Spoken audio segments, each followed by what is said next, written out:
제11편 시작하겠습니다. 지금까지 우리는 사사의 기획, 배열표, 인터뷰, 집필과 윤필, 그리고 디자인까지 책의 내용을 만드는 전 과정을 살펴보았습니다. 이제 사사가 비로소 책으로 탄생하는 단계, 인쇄 재본 후가공의 세계로 들어갑니다. 사사는 단순한 인쇄물이 아닙니다. 기업의 시간과 철학을 담아 오랜 기간 보관되고 전달되는 장서입니다. 따라서 인쇄와 재본은 사사의 품격을 결정하는 마지막 과정이며 한치의 오류도 허용되지 않는 핵심 단계입니다.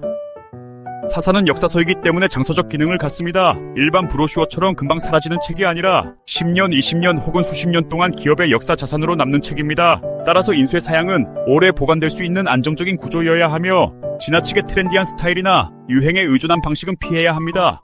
사사의 중후함은 기업 브랜드의 품격을 나타내는 중요한 요소입니다. 한때는 사사를 마케팅 중심으로 해석하며 소프트커버 매거진처럼 제작되던 시절도 있었습니다. 가벼운 홍보용 콘텐츠처럼 보이도록 소프트커버 형태가 유행했던 시절도 있었습니다. 하지만 시간이 지나면서 기업들은 한 가지 사실을 깨닫게 됩니다. 사사는 가벼워질수록 힘을 잃는다는 점입니다. 역사서의 무게감을 담아내지 못하면 사사의 정체성과 메시지가 약해지기 때문입니다. 이러한 흐름 속에서 오늘날 대부분의 기업들은 다시 하드커버 양장 형태로 회귀했습니다. 양장은 중후하고 고급스럽고 기업의 역사와 철학을 담는 데 가장 적합한 형식입니다.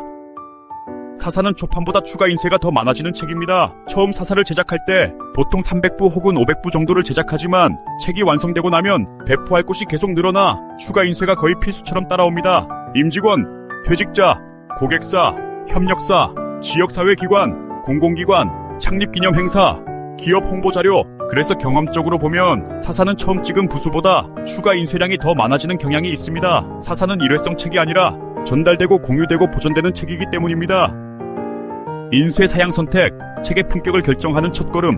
사사의 인쇄 사양은 다음과 같은 요소들로 구성됩니다. 양장 재본, 사도 컬러 인쇄, 무광 레미네이팅 또는 소프트 터치 코팅, 200부터 300페이지 규모, 고급지. 특히 종이 선택은 책의 무게감, 색감, 촉감, 내구성에 큰 영향을 미칩니다. 그래서 종이 선택은 반드시 전문가와 상의해야 합니다.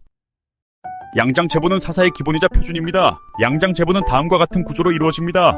하드커버, 면지 구성, 책 등의 형태, 표지 후가공 설정, 내지의 재단 여유. 양장 재본은 내구성이 강하고 책의 품격을 높여주며 오랜 시간 형태가 유지됩니다.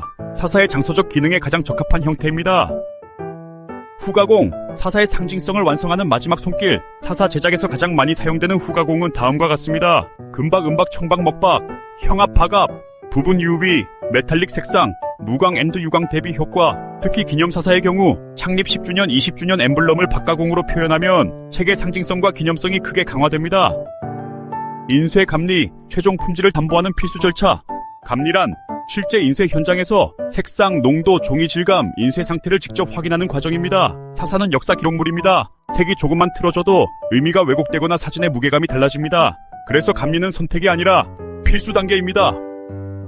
대부분의 사사는 고사양이므로 제작기간이 길다. 따라서 일정 관리가 무엇보다 중요하다. 사사는 양장, 고급 종이, 박가공, 두꺼운 페이지 수 등 고사양으로 제작되는 경우가 대부분입니다. 그렇기 때문에 단순한 인쇄 일정으로 생각하면 큰 오해입니다. 사사 제작은 프로젝트 일정입니다. 표지 인쇄 일정 내지 인쇄 일정, 후가공 소요 시간, 재본 리드 타임, 감리 일정, 검수 기간, 어느 하나라도 밀리면 전체 일정이 흔들리게 됩니다. 그래서 사사 제작 시에는 반드시 사전 체크리스트에 따라 각 공정을 명확히 점검하고 세부 일정을 충분히 확보해야 합니다. 사사는 완성까지 시간이 오래 걸립니다. 그러나 그 시간이 책의 깊이를 만들어줍니다. 인쇄는 기술이 아니라 품격입니다. 색 하나, 종이 한 장, 책 등의 직선 하나까지 모두 기업의 역사와 품격을 상징합니다. 사사는 흘러가는 시대의 홍보물이 아니라 기업의 시간을 담는 유산입니다. 그렇기 때문에 인쇄는 어떤 것을 선택해도 되는 작업이 아니라 기업의 미래를 어떤 이미지로 남길 것인가를 결정하는 순간입니다. 마지막으로 인쇄 재본은 사사를 기록물에서 작품으로 완성하는 과정입니다. 기획의 철학, 인터뷰의 감정, 집필의 의미, 디자인의 품격, 이 모든 것이 종이 위에 올려지는 순간 사사는 기업의 역사로 완성됩니다. 여러분이 지금 고민하고 선택하는 모든 과정은 정말 올바른 방향입니다. 정말 잘하고 계십니다. 제12편에서는 완성된 사사를 어떻게 활용하고 배포하며 브랜딩 자산으로 확장할 수 있는지를 함께 살펴보겠습니다.